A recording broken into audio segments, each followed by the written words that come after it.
కొలను కొల్లేరు ప్రాంతం అది. మా అమ్మగారు మా నాన్నగారు హిందువులు, క్రైస్తవులేమీ కాదు. 11 సంవత్సరాలు అయింది పెళ్ళయి. ఎవరికే? నాకు కాదు, ఆవిడ నాకంటుందండి. ఆవిడ స్తోత్రం చెప్పండి గట్టిగా. ఎవరికమ్మా?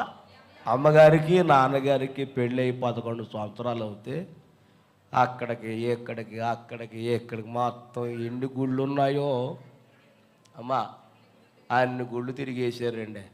ఎక్కడికి వెళ్ళినా పని అవ్వలేదు వాళ్ళకి. అయితే మా ఊర్లో మా పిన్ని గారు ఉన్నారు, చర్చికి వెళ్తారు. ఆవిడ మా అమ్మగారిని ఒకసారి చర్చికి తీసుకెళ్ళి అయ్యగారి చేత ప్రార్థన చేయించి, ప్రార్థనలో అయ్యగారు ప్రవచనం ఎత్తారంట. అమ్మా, నీకు ఈ సంవత్సరం దేవుడు నీకు మగబిడ్డనిస్తున్నాడు అని ఈ ప్రార్థనలు చెప్పేశారు అయ్యగారు అమ్మకి. ఆ ప్రార్థన అయ్యాక అమ్మగారు అన్నారంట, నిజంగా యేసు ప్రభువారు నాకు బిడ్డనిస్తే నేను మా ఆయన గారు బాప్తీసం తీసుకుంటామని చెప్పారు. స్తోత్రం చెప్పండి. అయ్యగారి మాట దేవుడు ఏం చేశాడంటే నెరవేర్చేసాడండి. ఇక అమ్మ నాన్న బాప్తీసు పొందారు. తర్వాత మళ్ళీ అబ్బాయి పుట్టాడు. తర్వాత అమ్మాయి పుట్టింది. ఎవరు నమ్ముకున్నాక? అది నేను మా చెల్లి మా ఇద్దరిని బళ్ళో జాయిన్ చేశారు. నాన్న అమ్మ అన్నయ్య పనికి వెళ్ళేవారు. అలా వెళ్తూ చదువుకుంటూ ఏమండి సినిమాలోకి వెళ్ళిపోయాను. అమ్మా, ఎక్కడికి వెళ్ళిపోయాను? చాలా సినిమాలు యాక్ట్ చేశాను నేను. చాలా సినిమాలు యాక్ట్ చేసి ఏది మానేసి అమ్మా వెళ్ళిపోయాను. కృష్ణరాజుతో యాక్ట్ చేశాను, బాలకృష్ణతో యాక్ట్ చేశాను, అచ్చెన్నతో యాక్ట్ చేశాను, ఏమండి కమలాసంతో యాక్ట్ చేశాను. 6 చిత్రాలు నటించి వచ్చేసాను ఇంటికి. ఏది మానేసి వెళ్ళాను? నేను తిరిగి వచ్చేటప్పటికి చెల్లి 10వ తరగతి చదువుతుంది. ఎన్నో తరగతి? నేను వచ్చి నెల అయింది.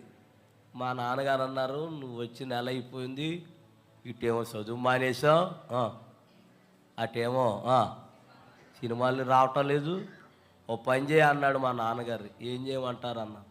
మళ్ళీ చదువుకో, అవి వస్తే లేకపోతే లేదు, చదువుకో అన్నాడు. అప్పటికి మా చెల్లెని మా నాన్న ఏం చేశారు, ఇంకా చిన్నపిల్లడు అనుకున్నారేమో, నన్ను 1వ తరగతిలో జాయిన్ చేశారు. నన్ను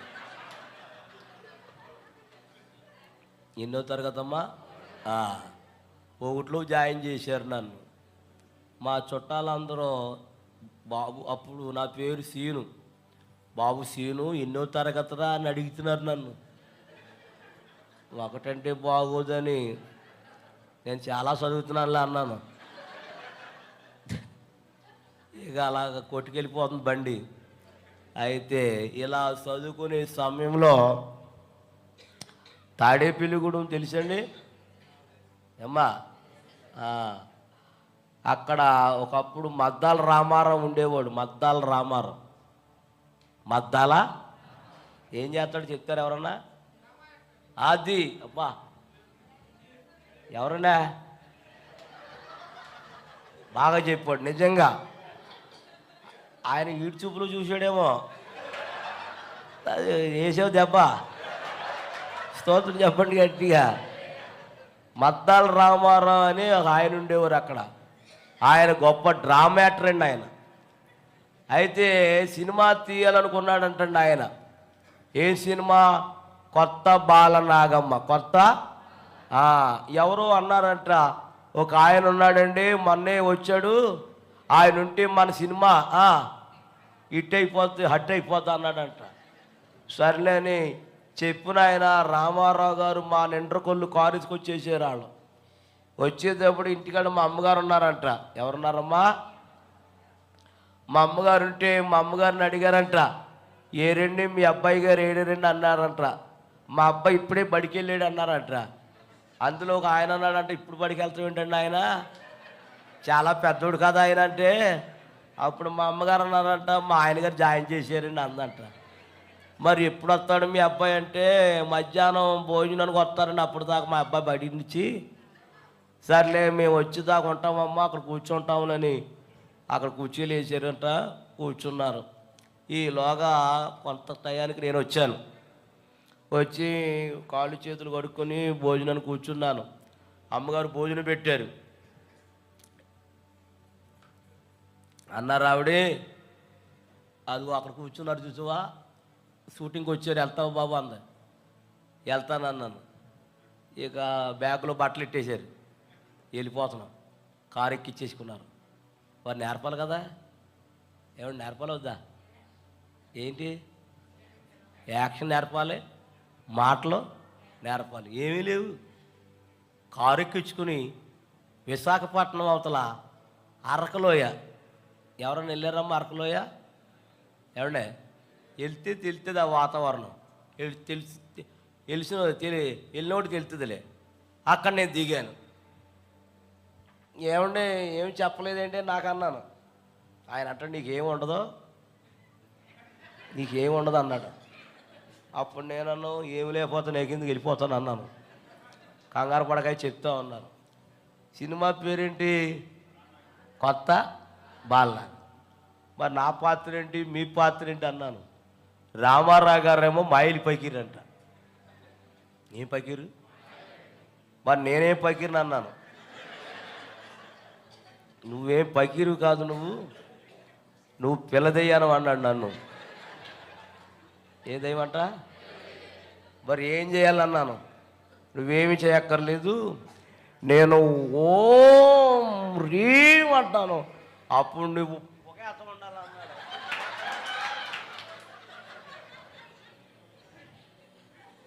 ఏమి వేయాలంట? సర్లే, ఒక ఆయన గురువు గారు లోపలికి రండి అన్నాడు. లోపలికి ఎందుకు అన్నాను. మీ మోకానికి రొంగేయాలన్నాడు. సర్లే లోపలికి వెళ్ళాను. అసలే ఎరుపు కదా మొహం,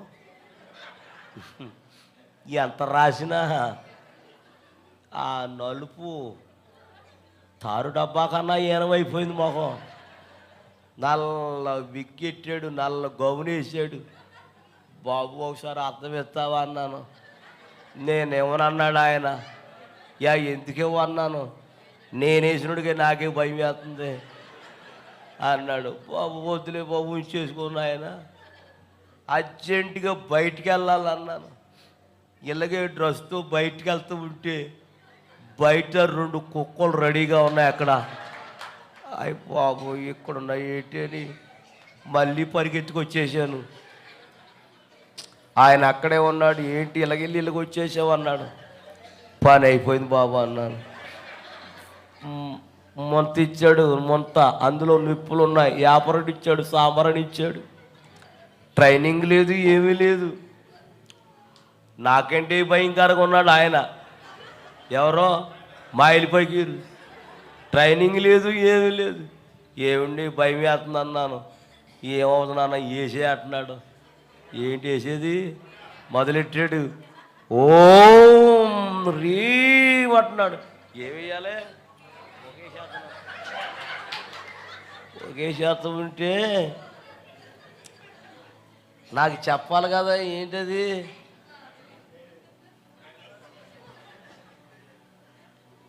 నీవు పొగేతం ఉండగా నీ వెనకాల బాంబు పెడతాము అని చెప్పాలి. ఎప్పుడు చెప్పాలి అమ్మా? ముందు చెప్పాలి. ఆడు చెప్పా పెట్టకుండా ఎప్పుడు వచ్చేసాడు.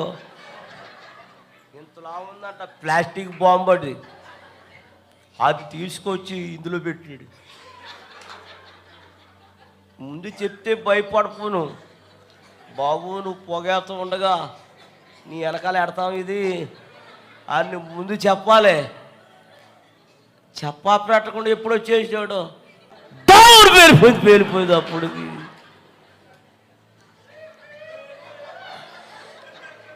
ఎక్కడెట్టాడేమో బద్దలైపోయి పేలిపోయి చాలా ప్రమాదమైంది. వాళ్ళ మీద పడ్డాను అనుకోండి, ఈరోజు నేను ఇక్కడికి చెప్పండి అమ్మా, చెప్పండి, నిజంగా రోజు నేను వాళ్ళ మీద పడితే ఈరోజు నేను యేసయ్య దగ్గరికి వచ్చేవాడిని కానండి.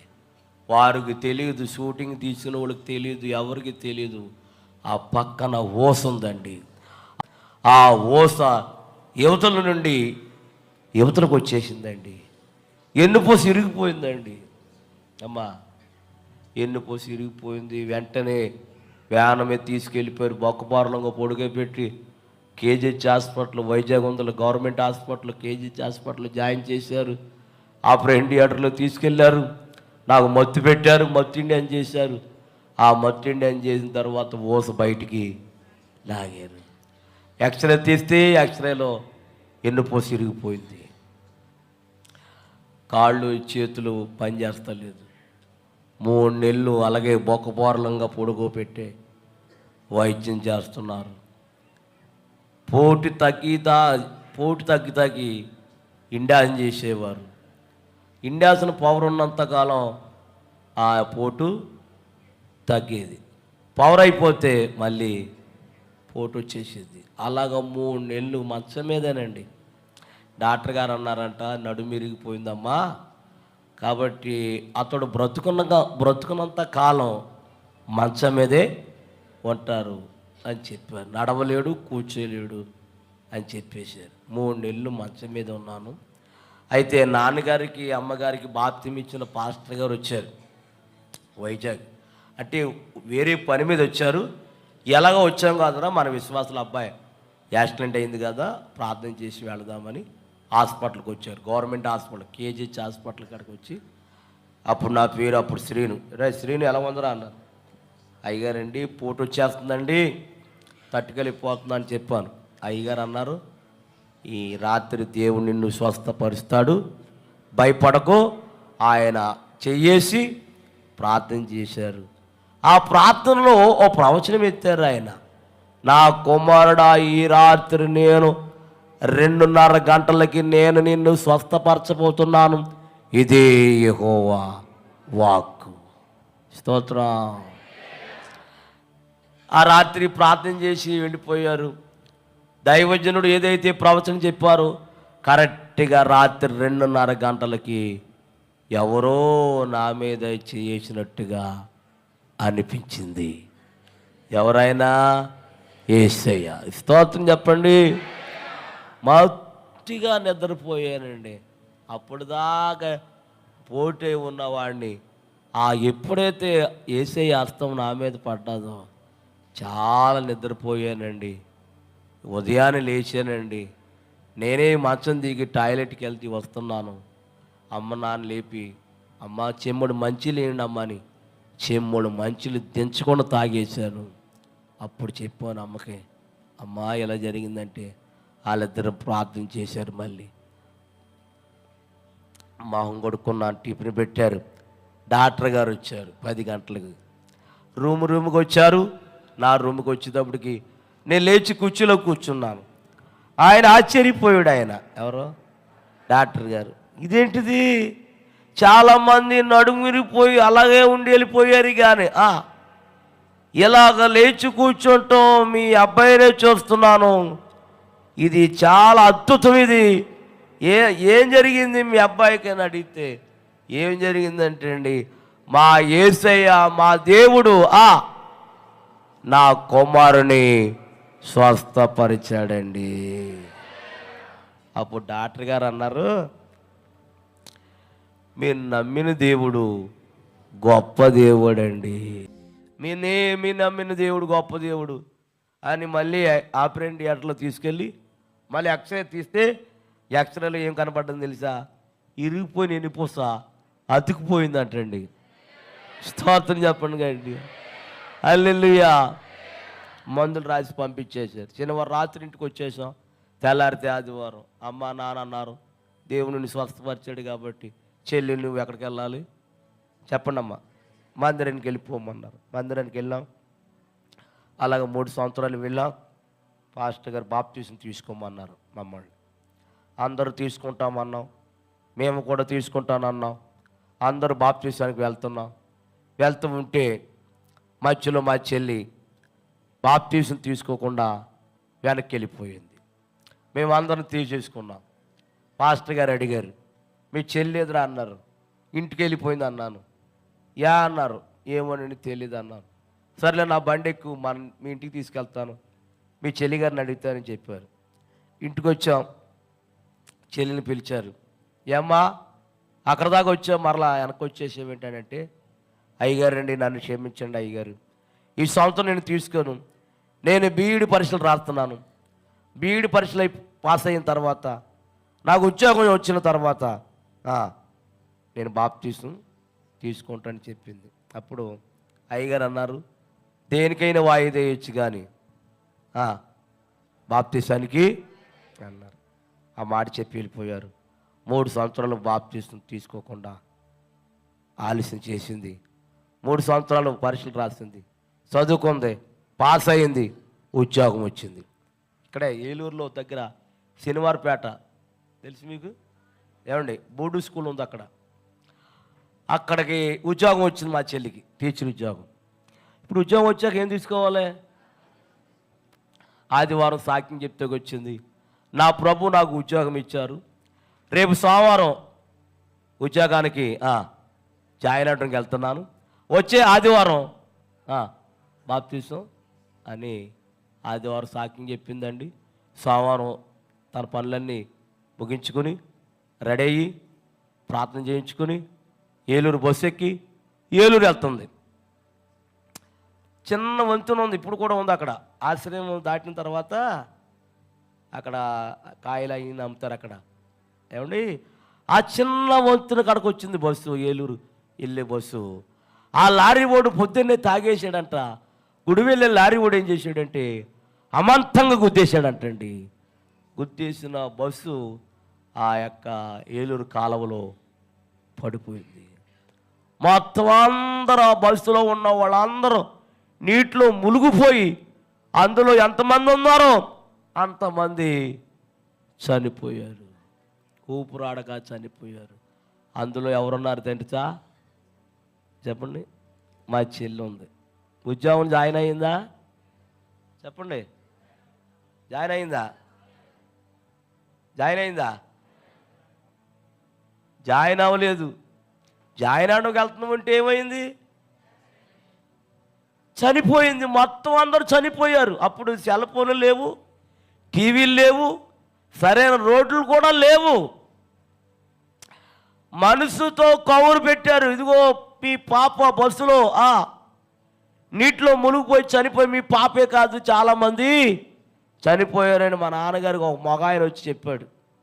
నేను మా నాన్నగారు, నేను మా అన్నయ్య గారు Eluru hospital, general hospital post March చేస్తున్నారు. అక్కడ వెళ్ళి మరి మా నాన్నగారికి ఎవరు తెలుసో తెలీదు, తెలీదు. మొత్తానికి మాట్లాడి మా చెల్లి శవాన్ని చాపలు చుట్టి బాడీ మాకు ఇచ్చారండి. మా నాన్నగారు తట్టుకోలేక అక్కడక్కడే కళ్ళు తిరిగి పడిపోయాడు ఆయన. నాకు ఆడపిల్లలంటే చాలా ఇష్టం. నాకు రాత్రి నేను ఎందుకు చెప్తున్నానంటే చెల్లి అంటే చాలా ఇష్టం అమ్మ. నాకు ఎంత ఇష్టం అంటే చెల్లి అంటే అంత ఇష్టం నాకు. శవాన్ని చూడగానే తట్టుకోలేకపోయాను నేను. మా నాన్న తట్టుకోలేకపోయాడు, మా అన్నయ్య తట్టుకోలేకపోయాడు. నీళ్లు జల్లి నాన్నకి ముఖం మీద లేపి ఆ చుట్టుపక్కల ఉన్న జనం అందరూ అన్నారు, బస్సు శవాన్ని తీసుకెళ్దాం, ఏదైనా కారు మీరు మాట్లాడుకొని శవం తీసుకెళ్తుంది కానీ బస్సు మట్టికి కారు మాట్లాడుకొని శవాన్ని కారులో ఎక్కించుకొని శవాన్ని ఇంటికి తీసుకెళ్తున్నాం.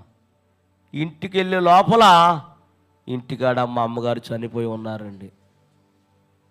జనం అందరూ చుట్టూ కమ్మేశారు. ఏంటి జనమని కారులో దిగి మేము తప్పించుకుని లోపలికి వెళ్తే లోపల మా అమ్మ చనిపోయిందండి. ప్లేట్ నిండా అన్నం కూర అలాగే ఉండిపోయింది. జనాన్ని అడిగాం, అమ్మా మా అమ్మ ఎందుకు చనిపోయిందమ్మా అని అడిగితే, మీ అమ్మ అన్నం తింటం చూసాం కానీ మరి ఈలోగా ఏం జరిగిందో గట్టిగా అరిసిందిరా.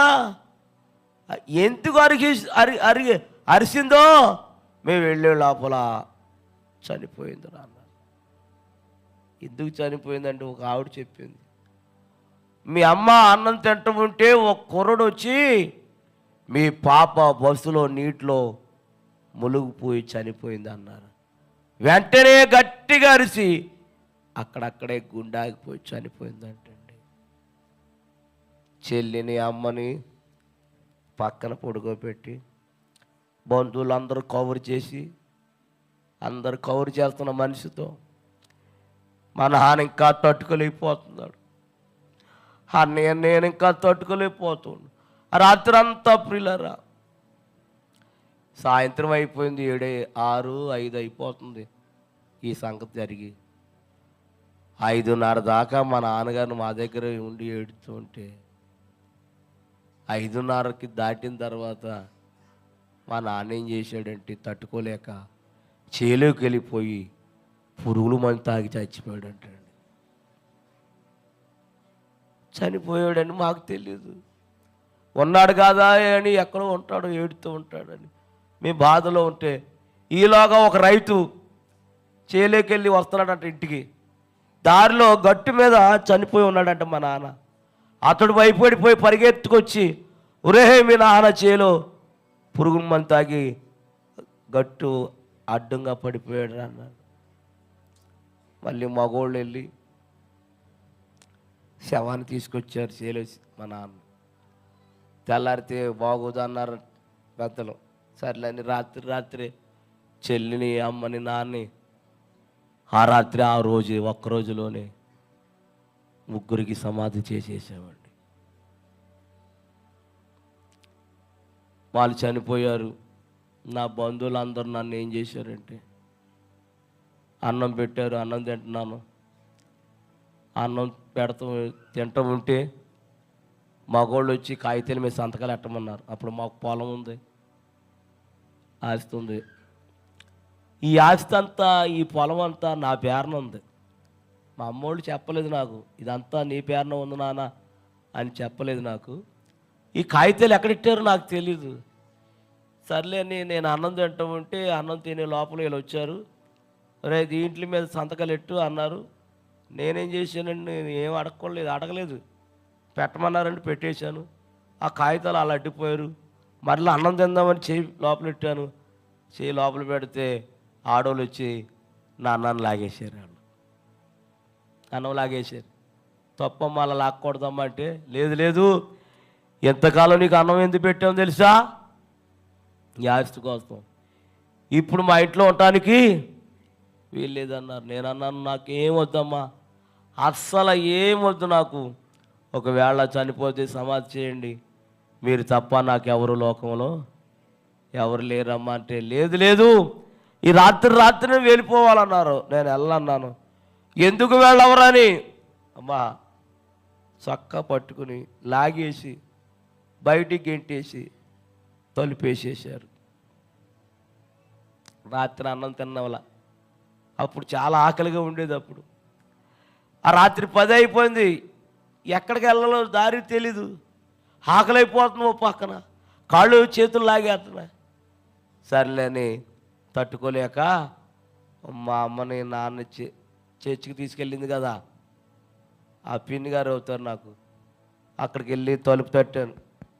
ఏంటబ్బాయి అన్నీ తీసిన తలుపు, కొంచెం అన్నం ఉంటే పెడతావా అమ్మ అన్నాను. ఆవిడంది, సర్లే పెడతా నాకు బయట కూర్చొని లోపలికి వెళ్ళింది. లోపలికి వెడితే పెడతాకి కుండలో అన్నం లేదండి. ఓ పని చేస్తావురా అంది. ఏం చేయనమ్మా, అన్నం అయిపోయింది, నువ్వు తట్టుకోలేవు కాబట్టి ఓ ప్లేట్ ఇస్తాను, ఇంటింటికి వెళ్ళి అడుక్కోమందండి. ఆ రాత్రి ఎక్కడికి వెళ్ళాలో తెలియక ఆ రాత్రి అంతా ఇంటింటికి తిరిగాను కానీ 10-10:30 అయిపోతుంది, ఎవరు ఎట్టలేదు. అలాగా నిడమర్రు, మందలపారు, బోనుపల్లి, గణపవరం, పెప్పరి, పెంటపాడు, ముదురుడుపాడు, తాడేపిలిగూడు ఒకే జతపట్ల మీద 3 సంవత్సరాలు గిన్నెట్టుకుని అడుక్కున్నానమ్మ నేను. తాడేపిలిగూడెంలో బస్ స్టాండింగ్లో కాగితాలు వేసుకుని పడుకునేవాడిని. అక్కడే ఉంటూ అక్కడే అడుక్కుంటూ ఉండేవాడిని. ఒక రాత్రి అడుక్కుంటానికి తాడేపిలిగూడెం అంతా తిరిగాను కానీ ఎవ్వరూ అన్నం పెట్టలేదండి. ఆకలి అయిపోతుంది, చిన్న వయసు, బాగా విపరీతమైన ఆకలి. సర్లేని పోలీస్ స్టేషన్, తాడేపిలిగూడెంలో పోలీస్ స్టేషన్ ఎదురుకుండా వాటలు ఉంటుంది, ఉడిపి వాటలో ఏదో. అయ్యా అక్కడ ఆ వాటలకి వెళ్ళాను ఆ రాత్రికి. వాండర్ గారికి నమస్కారం చేసి, అయ్యా కొంచెం అన్నం ఉంటే పెట్టండి అయ్యా అన్నాను. అప్పట్లో 5 రూపాయలంట భోజనం, కావలసినంత పెడతాం, 5 రూపాయలు ఇమ్మన్నారు. అయ్యా నా దగ్గర లేవయ్యా అన్నాను. లేకపోతే పెట్టనన్నారు. అది కాదయ్యా నేను అడుక్కున్నవాడిని అన్నాను. ఎవరమైనా సరే 5 రూపాయలు కావలసిన అన్నం పెడతా అన్నారు. లేవన్నాను. లేకపోతే పెట్టనన్నారు. సరేలే బయటకు వచ్చేసాను. ఆ వాటలకి వెళ్ళేవాళ్ళని వచ్చేవాళ్ళని, అయ్యా 1 రూపాయి ఇవ్వండి అయ్యా అన్నం కొనుక్కుంటానని చాలామందిని అడిగానండి ఆ రాత్రి. ఎవ్వరు 1 రూపాయి ఇవ్వలేదు. 10 గంటలు కట్టేస్తారంట ఆ వాటలు కొట్లన్నీ.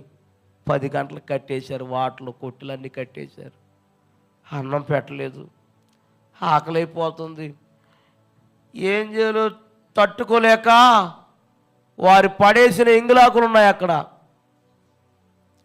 ఆ ఎంగులాకులు ఏరుకుని, మెతుకులు ఏరుకుని తిన్నాను. కానీ ఎన్ని ఇతరాకులు ఏరుకున్న మెతుకులు తిన్నా కడుపు నిండలేదమ్మ.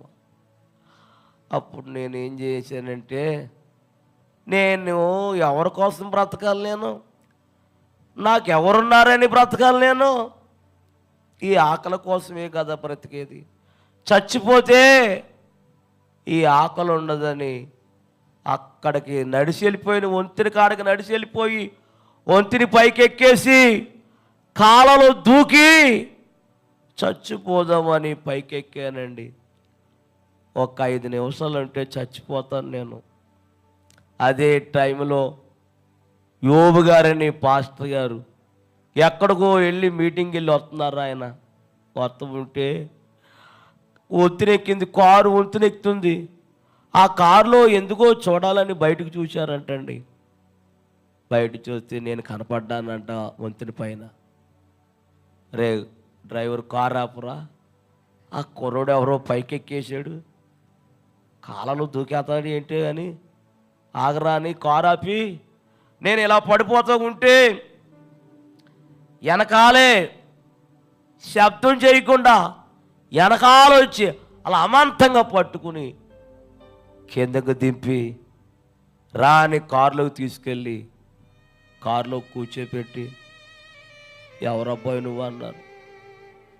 పలానా అబ్బాయినండి, పలానా ఊరండి మాది.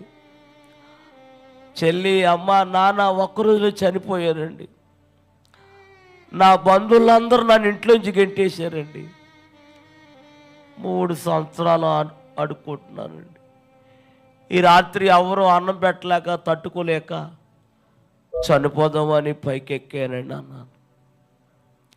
అప్పుడు సేవకులు అన్నారు, నీకెవరున్నా ఎవరు లేకపోయినా నీకేసై ఉన్నాడు, రా అని తీసుకెళ్ళి నన్ను పెంచి బైబిల్ ట్రైనింగ్ ఇచ్చి ఒక సేవకుడుగా నన్ను తయారు చేశాడు అమ్మాయిన.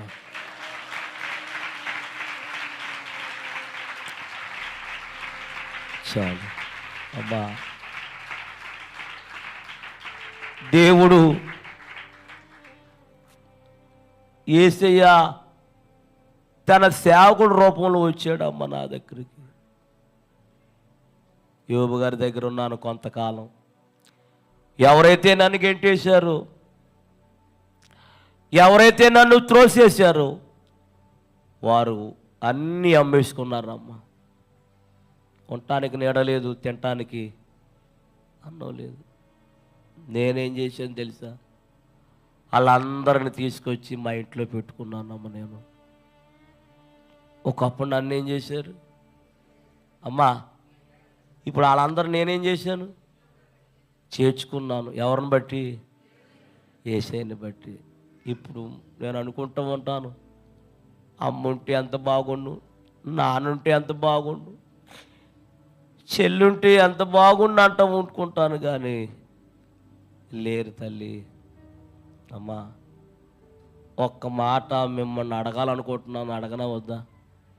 అమ్మా, పురుషులు, యవ్వనస్తులు, స్త్రీలు, నా మాట ఏంటంటే, మరి అబద్ధం ఆడకూడదు. మీరు ఇంకా మీలో ఎంతమంది బాప్టిస్టు పొందలేదో చేయొచ్చండి ఒకసారి. ఇంకా నేను రక్షణ పొందలేదన్న వాళ్ళు ఈ పురుషులలో, స్త్రీలలో, యవనస్తుల్లో ఎంతమంది ఉన్నారు? చేయొత్తండి అమ్మా. ఒక్కసారి ఎవరైతే చేయొత్తారో ఒకసారి లేచి నిలబడండి. ప్రార్థన చేస్తాను నేను.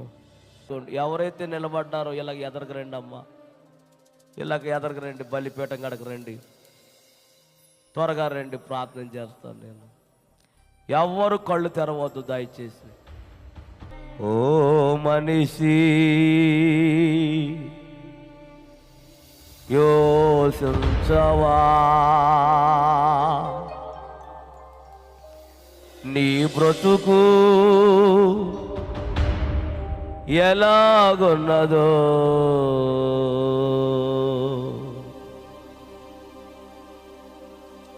ఓ మనిషి, యోచించవా నీ బ్రతుకు ఎలాగున్నదో. ధనము చూచి దగా పడకుమా, బలము చూచి భంగ పడకుమా.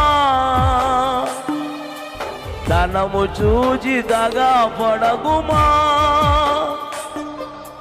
బలము చూచి భంగ పడకుమా. ఆ రోజు శ్రమ నుండి తప్పించి నాదుడు లేడు. ఆ రోజు శ్రమ నుండి తప్పించి నాదుడు లేడు. అదే అదే ఆ రోజు యేసయ్య ఉగ్రత రోజు. 7 ఏళ్ల శ్రమల రోజు, పాపులంతా ఏడ్చి రోజు. అదే అదే ఆ రోజు తల్లి జాడ పిల్లకు లేక, పిల్ల జాడ తల్లికి రాగా. అయ్యో యేసయ్యా, అమ్మా, తల్లి జాడ పిల్లకు లేక, పిల్ల జాడ తల్లికి రాగా. చెట్టుకొకరై పుట్టకొక్కరై అనాథులై అరిచే రోజు. చెట్టుకొకరై పుట్టకొక్కరై అనాథులై అరిచే రోజు. ఆ రోజు శ్రమ నుండి తప్పించి నాదుడు లేడు. ఆ రోజు శ్రమ నుండి తప్పించే నాదుడు లేడు. అదే అదే ఆ రోజు యేసయ్య ఉగ్రత రోజు. 7 ఏళ్ల శ్రమల రోజు, పాపులంతా ఏడ్చి రోజు. అదే అదే ఆ రోజు.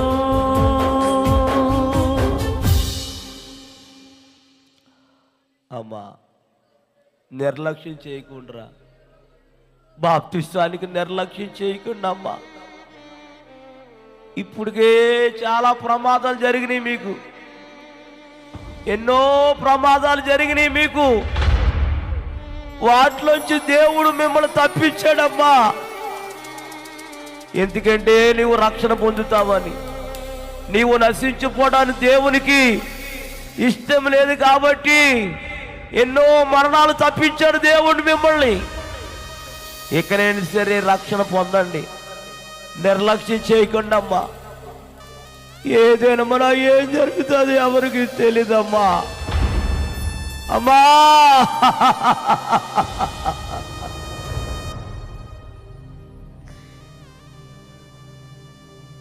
ప్రార్థన చేసుకోండి. ప్రేమాస్వరూపుడైన మా ప్రియ పరలోక తండ్రి, నీ పరిశుద్ధ పాదాలకు వందనాలు నాయన. ఈ రాత్రి ఈ స్థలానికి నన్ను తీసుకొచ్చా. ఎప్పుడు ఈ స్థలానికి రాలేదు నేను. ఈ స్థలంలో నిలబడి నన్ను మీరు వాడుకున్నారు. వాక్యం ద్వారా వాడుకున్నారు, సాక్ష్యం ద్వారా వాడుకున్నారు నాయన. వాక్యం విన్నారు, సాక్ష్యం విన్నారు. నీ బిడ్డలు కొంతమంది ఆకర్షించబడి బాప్టిజం తీసుకుంటానికి ముందుకు వచ్చారు నాయన. ఎవరైతే వచ్చారో నీకు తెలుసు, నువ్వు చూస్తున్నావు నాయన. బాప్తిస్తానికి తీసుకుంటున్న బిడ్డలందరినీ ఈ రాత్రి మీరు మాట్లాడండి, బలపరచండి నాయన. ఇంకా లేట్ చేయొద్దు నాయన, ఆలస్యం చేయకూడదు నాయన. ఆలస్యం చేస్తే ప్రమాదాలు జరుగుతున్నాయి నాయన. కాబట్టి రాత్రి నాయన ఆలస్యం చేయకుండా వెంటనే వారి రక్షణ పొందడానికి సిద్ధపరచండి. యేసు నామములో అడుగుతున్నాం తండ్రి, ఆమేన్. ఆమేన్. దేవుడు మిమ్మల్ని, మీ కుటుంబాలను దేవుడు మిమ్మల్ని దీవించి ఆశీర్వదించునుగాక. అందరికీ వందనాలండి. నా కొరకు, మా కుటుంబం కొరకు మీరు అందరూ ప్రార్థన చేయండి. చేస్తారమ్మా? ఎప్పుడు చేస్తారు? ఓ పని చేయండి, రోజు చేస్తే చేయండి, కానీ ఇంటికి వెళ్ళగానే అమ్మ నా కొరకు, పాప, బాబు, మా పాస్టమ్మ గారు, మా నలుగురు కోసం మీరు ఏం చేయాలి? ఇంటికి వెళ్ళగానే చేయండి. చేస్తారమ్మా? చేస్తానన్నప్పుడు చేయొచ్చండి, ఫుల్గా ఎత్తండి అమ్మా. నిజంగానా? ఎక్కడికి వెళ్ళగానే దేవుడు మిమ్మల్ని దీవించును గాక. అయ్యగారికి వందనాలు, నన్ను ఆహ్వానించారు, చాలా వందనాలు.